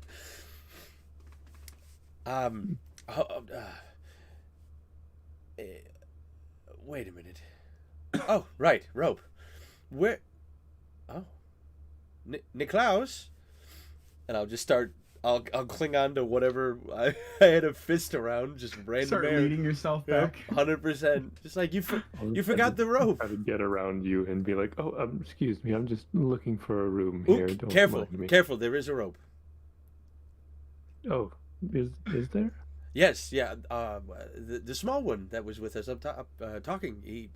He wanted to stretch out this invisible rope to see how truly long it was. I'm assuming. I don't know why you would buy an invisible rope to begin with, or not know how long it is. But either way, I was just helping him stretch it out to see how long it is, and he seemed to have What if the rope turns people invisible? Oh, this is fun. This is tricky. Right. Well, it looks like you have this all handled. Oh, what's your name? My name is Oberon. Oberon. I like that name. Oberon. Nice long O. Yes, and I believe your name was Z, as you had mentioned to Yes, the yeah. captain. Yeah. My name is Zevatir, or you can call me Z. It doesn't really matter to me. You are very energetic. Yes, I am, and I appreciate you noticing. You're welcome then. Do you know which of these rooms is currently unoccupied? I think the captain said all of them except for the ones that we were taking. So, don't take that one, and I'll point to my room. I mean, unless you want to be roommates, I wouldn't be opposed. But, yeah, I'm pretty sure that all. And also that one, and I'll point to the one that the child ran into down the hall. Right. Probably not that one either. Just to be safe. Yes, it is a bit weird that they would allow a child on the ship going out here, but who knows? Maybe that's the captain's child then, if it's not yours or one of the crew members. It's possible. Maybe this vessel has some sort of like transportation route as well. Wouldn't that be something? Hmm. I don't know. Well, good to meet you, I suppose. Oh, absolutely. I'm sure that we'll be seeing plenty of each other. We're going to be Very great good. friends, Oberon. Very good. And I'll just kind of take a room, probably not right across from Z, but maybe a few doors down. Okay. The room you go into, all the doors are open that are free, and the room you end up picking actually has a root that comes down and hangs kind of a little bit lower and goes back up, and there's like leaves that are kind of growing out there from its roots. So it does there's a nice aesthetic to this room for you. So I'm following the rope. I'm like pulling the rope, and as I pass by him and peek in, I'm like, oh, that's so pretty, and just keep going. Can I try to just put my hand on the tree and say, I believe it was Ned. Can you hear me? The leaves kind of shake a bit. It's kind of like shimmer a bit, almost like there's wind. It's like a confirmation. Yeah, interesting. Well, I'm pleased to make your acquaintance and be aboard your ship. Kind of the leaves kind of settle a bit, and they kind of keep kind of moving slightly, with almost like a draft that doesn't exist. Silver, are you still on the deck? Yeah, he's with sorry, I With the want to navigator? see everybody's face. Yeah, but like I said, about 21. Yeah, Fry. He's with Fry for as long as he can hold a conversation with him. He can talk about navigating for a long time, but if this is past that, then he's just again micromanaging like the deckhands, showing them how to properly clean something or to properly tie knots and those kind of things. Yeah. Let's see. North kind of goes to the edge of the ship where the railing is and kind of slams onto the wood. And there's this loud pounding that kind of echoes through the whole ship as the seems that the treant is kind of reverberating the sound throughout the whole ship as like kind of like a like come up to deck essentially. He just waits for you guys all to kind of come back up top.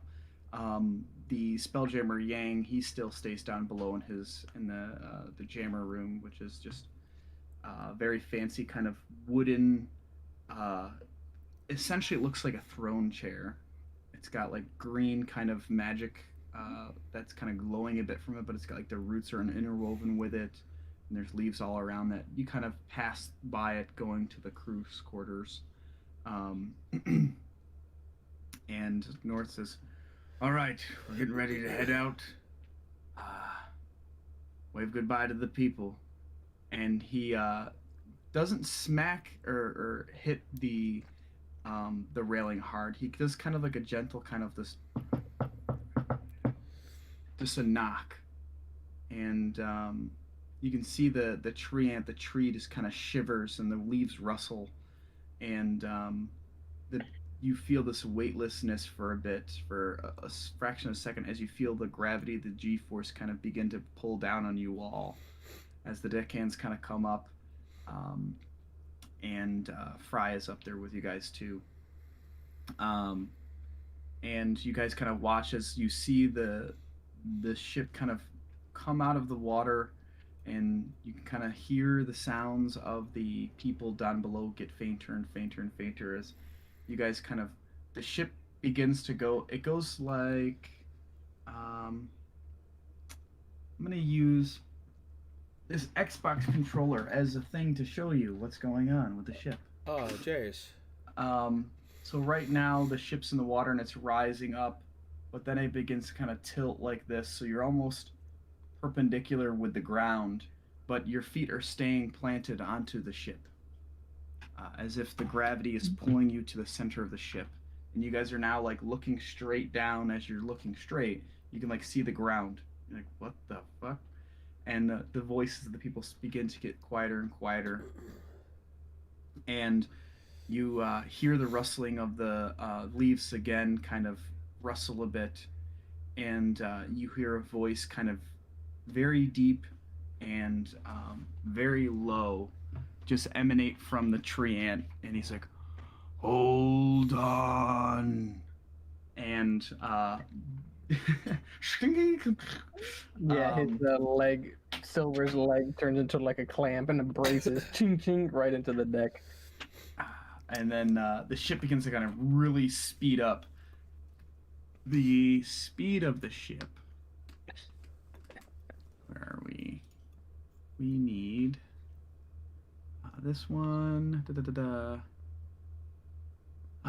So flies 4 miles an hour, and then 40 crew. Okay.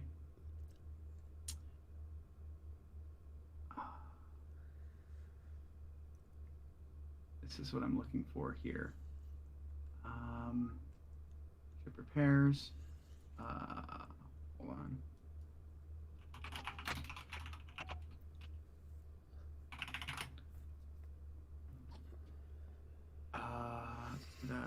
So I need to see exactly what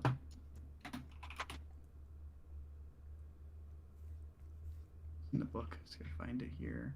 Oh, maybe it's in this thing. I got like, there's like a new set of DM screens for Spelljammer. It's pretty cool. Just gotta find the actual one I'm looking for. Side note, while I'm feeling all this happening, I am going to just think to myself, oh, well, he's got the other side of the rope. It'll be fine. And I'll drop it and I'll sprint up to the top deck.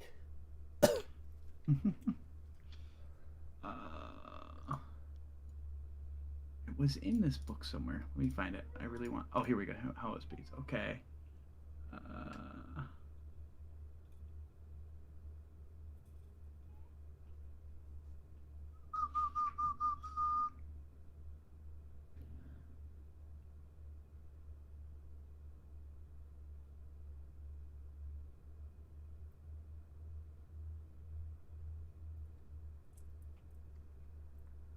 Oh, wow. Okay. It's currently moving at its flying speed. and you're watching the planet and the city kind of get smaller and smaller before it jets out. Like it's so fast and kind of bewildering to see this, like everything around you just kind of go to almost like a blur, and you can see the ship is headed right towards the moon. And one of the deckhands, as you guys are kind of exiting space, this thing can move. It can travel 100 million miles in 24 hours. 100 million. 100 million miles in 24 hours. That is ludicrous. I don't know what the speed is. I think it's 3 million miles an hour or something like that. I don't know. Somebody can do the math. But Ludicrous. you are Kaiser cruising. It just as you guys are kind of get like in your travel speed, was like 4 miles an hour. One of the deckhands kind of comes up, is like, I think we have a stowaway. And the captain says, "What? Anyone here know about that? Did you guys bring someone here with you?" And Judas says, "Looks to be a small girl of some sort. She's in one of the rooms." And like North is looking at all 5 of you guys, like waiting for an answer. Oh, I saw a small girl. She was down in the quarters? Yes, she was down in the hallway in the quarters, and she ran towards one of the rooms. Which room was it? And I'll give him a description of where I saw her dive in. Go get her now. And he's like looking at you all. All right. And I'll. Am I gonna miss Saloon? No. Okay, perfect. And I'll head down, and I will. I'll go to the door, and I will give it a nice gentle knock. No response. Hello. Sorry I kind of tripped over you earlier. Are you okay? Still quiet as can be in the room. I'm gonna open the door just a little bit, and I'll turn the handle. Does it?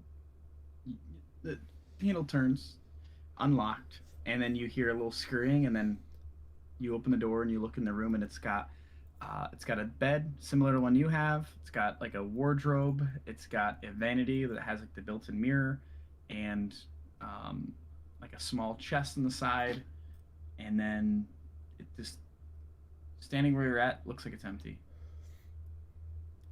Okay.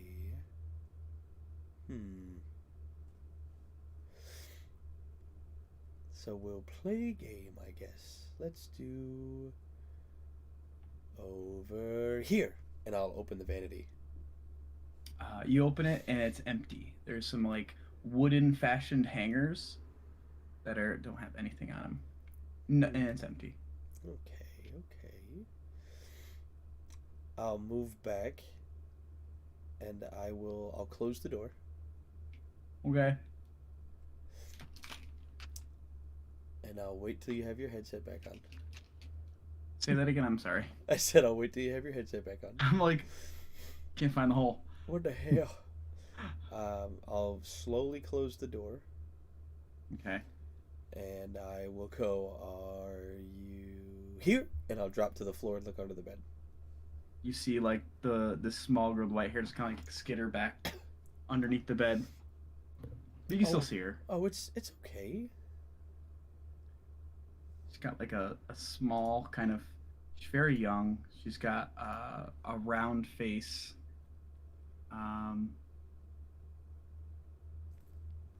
And very, very, very white, like very stark white hair. Oh, She's are like you afraid? down in there. What'd you say? I said, are you afraid? Are you scared of me? I know I look a little scary, but I promise I don't. I don't bite. She's just kind of.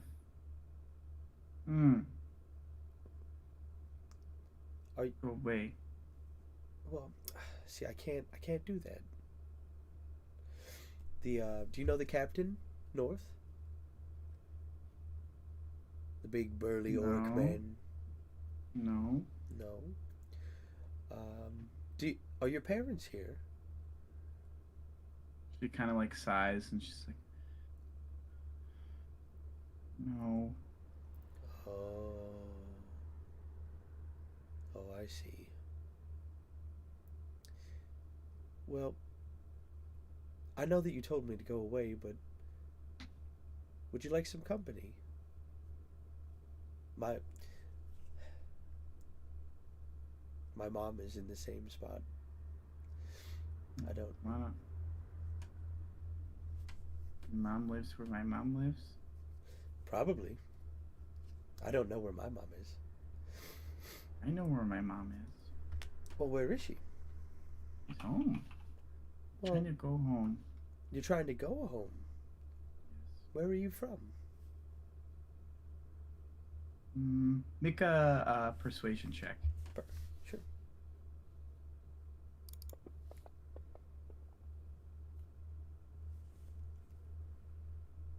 Oh wow, pretty good. She lives near the trading center. The trading center. Yeah, Okay. in Liera. Okay. You have no idea what that is. I'm just gonna act like I know what it is. All right. Okay. Okay. Well, I'm sure that if we why don't we go see the captain? I'm sure that he could help out. Does that sound all right? Can you take me home? Yes, I'm sure he can. I'm sure he can.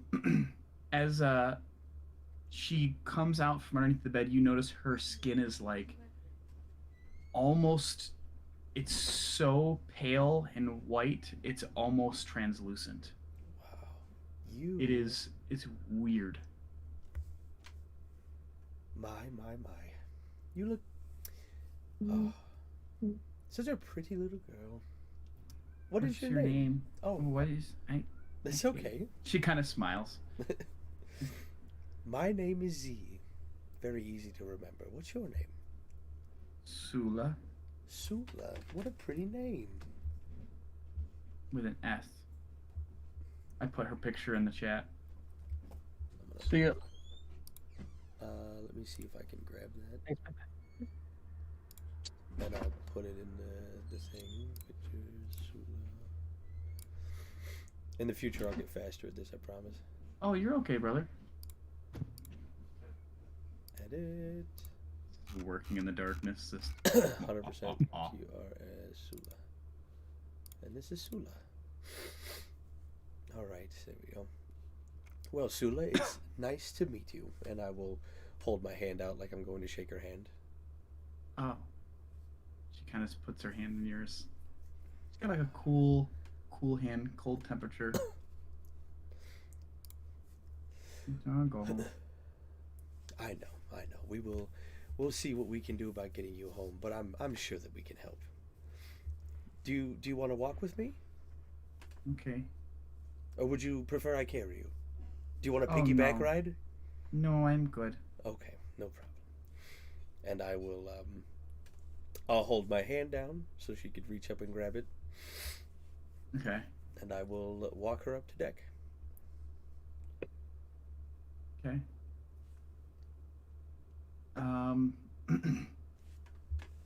You walk up, and then you guys all see Z kind of exit with this very, very short, young girl. Very like pale, like I said, translucent almost skin, and like very, very white hair. She's got long ears that are elven in style, and she's just toddling herself. She's got kind of this kind of cloth type clothing, but it doesn't. It's a different style and like cultural influence than what you're used to. It's just something totally different you haven't really seen. But she kind of like comes out with her head kind of hung low. She's got a tiny little button nose. Kind of like walks by the flowers and kind of looks at one and bends over to the tulips that are at the base of the tree and kind of just gives it a sniff. And she's kind of holding her arm kind of like this, kind of almost like she got in trouble or something. It's very shy. It's all right, Sula. Mm-hmm. Captain North. Hey, I have. just the rat we have. Oh, that's not very nice. Stowaways. Well, let me explain. Let me explain. You see, Sula here is lost. She's trying to find a way home to her parents. I know where she's from. We're headed there. You do? Yes. You'll see.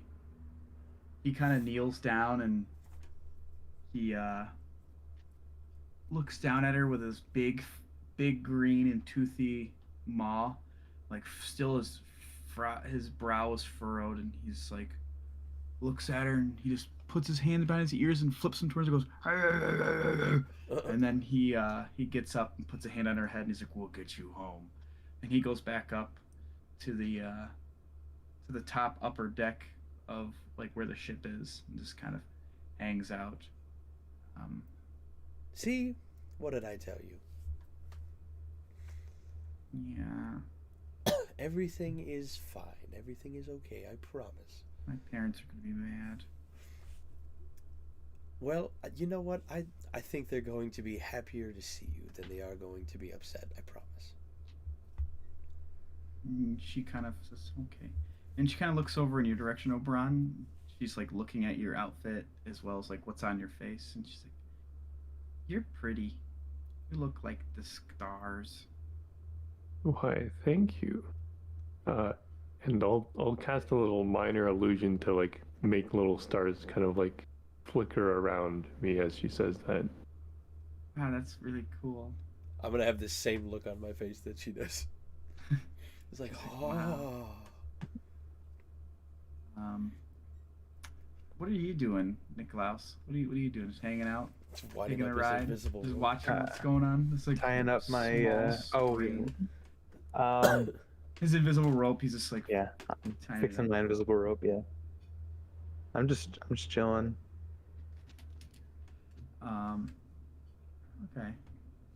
Silver's just got his one arm, this mechanical arm on the railing of the ship and his one leg on the thing, and he's just feeling good to be back in the astral sea. You know what I mean? Flying on a ship again. Right Versing now, the yeah. thing. Right now you're in space. In space, sorry. In Yes. space. Yep. In the It's- space. Yeah, it's that sensation you have of the gravity of the ship is a nice sensation.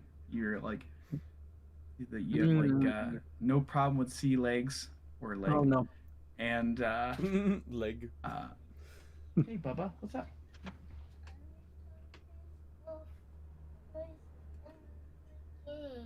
What's wrong with your game? Hold on. What do you need help with? You want to get all the guys in your game? What are you playing?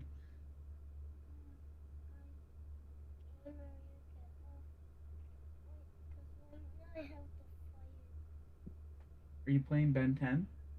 Yeah. Ah, wow. See, I was able to guess that off of one thing. That's what's up. Give me a few minutes, and I'll be out there. I'll help you. But we'll get PJs on, and you can get some rest. So how about you go play for a little bit longer, and I'll be out there. All right, bub? All right. Good boy. Oh, it's nice and cool out there compared to like this. My PC likes to heat up this small room so quick. Crazy.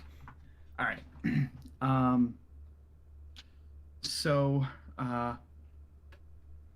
you do notice, Silver, one of the deckhands is like not using enough water to mop one of the part of the deck, and it just irritates you, gets under your skin. I haven't you learned how to swab a deck before? Give me that.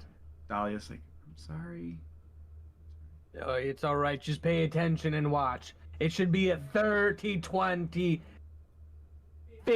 mixture, okay?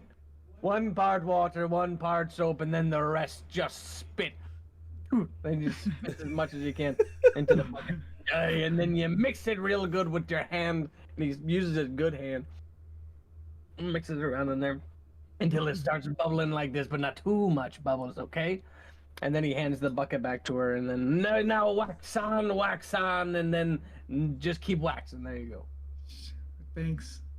She kind of goes a little bit farther away from you, so she's not getting critiqued too much. She's like, okay. The navigator comes over to Niklaus, and he's like, the ship's still headed towards the moon and heading towards the astral sea, or the exterior, or the edge of where this realm space ends. But the navigator does come up to you, Niklaus, and he's like, "It's a nice set of armor you got there. It's where'd you get it?" Well, we made it. We made Wait. most of it, anyways. Oh, my friend. Just your friends? Okay. Well, it's tough to explain. Yeah, he taught me a lot. More like a mentor, really. I guess is what he's, Yeah, I'd say my mentor, but that's kind of why I'm out here looking for him. You know where he is? No. I just start pointing somewhere out here. I think I could be down there. Who knows? Oh. What's he do? Was a pirate of sorts. Were you a pirate? Technically. I tried to, this is why I picked up what I did, enchanting. I was kind of stuck there for the wrong reasons, but I just tried to keep my head down in not dangerous things, but Well, I'm gonna have to tell the captain about this. I didn't know we had kept pirates on ship, so I mean, we could just he begins to turn away and starts walking towards the captain, and he turns his hands, just fucking with you. You realize that most of us used to be non-sanctioned crew. I was gonna say Silver over there looks like he stole half his body. I don't know why I'm the one getting. Well, he didn't admit he was a pirate. He doesn't have the look, but I would. You see his bionic eye, like a worm coil, just ring. So let's hop out and look in your direction. Apparently, the navigator Fry just kind of goes. Apparently, he's got some cybernetic ears too, by the sounds of it. I heard that. He's like, nah, it's we'll just chill here. We all look out for each other, but That's good. I'd like to kind of, I like to mess around with things, and I like making things, and I don't know. When I have downtime, that is. The Astral Sea is an interesting beast because a lot of that's driven by Yang's show.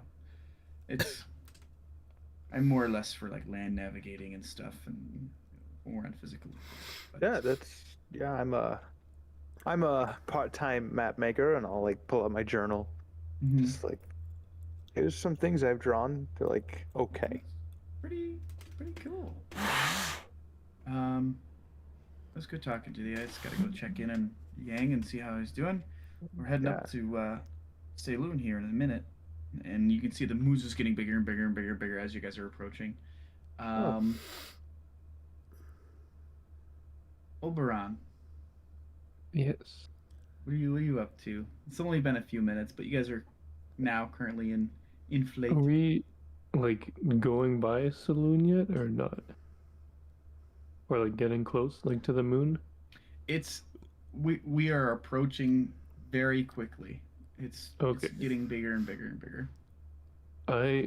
am gonna kind of like do a small like ritual, like just kind of like on the deck, like facing the moon. Okay. It's not actually going to be like a ritual that does anything or like an actual ritual, but I'm going to like kind of play it up by like casting. I might actually use uh cast silent image to like, which is a 15-foot cube of effect of just making like stars and like little bursting like light effects, just to like for Okay. anyone who's like seeing me to kind of like see these like kind of esoteric and weird magic stuff happening Nice. as Right in this at the bow of the ship. ritual. Yeah, Hell yeah. it's just It kind of does like catch the kneeling eyes there. of the deckhands, and they're kind of like one's like kind of mopping, and they're like, hmm. Um, but Z, the little girl, kind of goes over and sits by the tree, um, by the tree ant, and you can kind of see one of the vines that kind of goes at the side, kind of lowers down and kind of like lays its lays its vine kind of over her back to kind of give her some comfort. And you guys all hear because it's a very, very loud voice. It will be okay. We're almost home. Um, and as you guys kind of begin to kind of come around the right side of the moon, uh, Oberon, you notice it first as uh, the the color of the moon, which is like pure white, begins to kind of uh, it almost changes in like there's some sort of distortion going on as you guys are going past it. And as you kind of fly by, you get past a certain point where you're about halfway past the moon. Like you're about like halfway, like right where the equator would be on the one side. And you notice that there is like a whole civilization that is built on the moon. There's some sort of massive illusion on this face of this moon. And you see like little specks of light down there. There's roads, there's like lakes and oceans. And the ship begins to start uh, turning a bit, and it begins to follow the gravitational pull of Saloon, and you go to what's essentially the dark side of the moon, and you can see the lights are brighter here and stuff. You can see, and the ship begins to kind of take a turn and goes as if it's flying right towards the moon itself. And North says, "Ah, most people don't realize that the Selunians live here. That's what Sula is." And she's like begins like kind of like bobbing her head, and she's like tapping her feet on the board like she's like excited. And you can kind of see as the ship begins to kind of come closer, and it's traveling pretty damn fast. It gets within about a mile of the surface, and you can see like it's it's like indistinguishable from another planet, right? Like uh, it's while it's still very dark here because you're on the dark side of the moon. Um, there's lights, there's roads. You're getting like with it like I said, you're within like a mile of the surface, so you can kind of see specks of people walking about. But there is a lake that's uh, it's rather large, and there's a bunch of lights that's kind of like that speckle the coast of this lake. And the ship kind of comes in really close, and the buildings are this strange kind of more rounded architecture, and they have it's like where they're like humps, so there's like multi-level buildings that have like these like essentially what looks to be like ice cream scoops, for lack of a better term, to have you kind of get a visual of what the buildings look like. They're all these like round kind of structures and stuff. There's horses, there's people about, and as you guys kind of come in and dock, you can see there's like about a dozen or so, maybe 2 dozen other spell jamming vessels that are docked in this massive kind of area here. As you guys kind of come in and come to a dock, um, and you can see folks out on the docks walking about, and they're all very, very pale, almost translucent skin with white hair, and it looks to be a mix between what appear to be like regular humans as well as elven looking people who have more elven features, kind of very gaunt faces, thin faces, taller, longer hair, and like long pointed ears. And Sula kind of jumps up and runs to the side of the ship, and she's like looking out there just like in awe and like excitement. It seems like, obviously, it seems like this is where she's from. And North says, somebody needs to go out there and find a guard and let them know the local corporation's here. Very well. What do the guards wear as their uniform? They wear like this teal-looking armor. It's made from some sort of rock or mineral that's here. And like, you look about, and like, there's like speckled guards out on the docks. They're just patrolling around. North says, "Don't listen. I'll make sure everybody comes back to the ship. You guys can go out. Just don't wander off too far. They don't like outlanders. We're only restricted to the trading center." Oh, in that case, Oberon, I will come with you. Very well. It'll be like our first little mission together. Oh. All right. Well, How about the rest of the guys go with you? See what you guys can do. That's fine. You know what? I like that even better. What kind of Yeah, Captain. Let's bonding go. experience with the fellows? Silver, take point. Uh, Oh man. Well, yeah, here's Captain, no problem. Let's go. Make yourselves useful. Let's go. Come on. is there anything besides getting or informing the guards that we should be I looking mean, to? this wasn't a planned part of our trip, so just don't get in any trouble. We'll drop her off. We'll be on our way. Niklaus, you heading with her too? Yeah, I'll take the rear. Hey, before we go, let's get something straight. The captain left me in charge, okay? And that means Murphy here's in charge too, okay? Whatever he says goes. And then like Morph just turns into like a little silver and points just like him. But he's only like this big. Oh my goodness. Look at him. Oh my. What is that? What did you call him? Murphy? Yeah, let's go. And he just starts. I want to pet it. Just walking the piston and the belly of the rubber contraction just expands and contracts as he's walking. I'm gonna try to call Morph over like a cat. Like, come here, Morph. Come here. Come here. Morph is underneath his head right now. Ah. I'm still gonna do it. I'm still gonna do it. So you guys kind of begin to disembark from Tulip's Repose and head onto the dock, and it's like a very odd, like strange, like as if there was like a strange parallel universe of some sort. Like very odd here, but we'll end tonight's session there with you guys kind of disembarking out into what's known as the Liera Trading Center. And you're kind of surrounded by like there's some other types of folks there, but a majority of the density of the people that are wandering about are of these what are known as Solunians that have this like very pale skin because of the illusion. They don't get sunlight. It's very, very like light hair. So I see. we will end tonight's session. We'll pick up next week. 100%. This was episode 1, session 1 for campaign 3. This is shaping up to be one heck of a fun time. I'll tell you that much.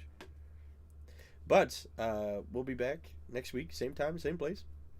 And until then, say goodbye, everybody. Goodbye, everyone. Goodbye. We hope you have the voyage you deserve.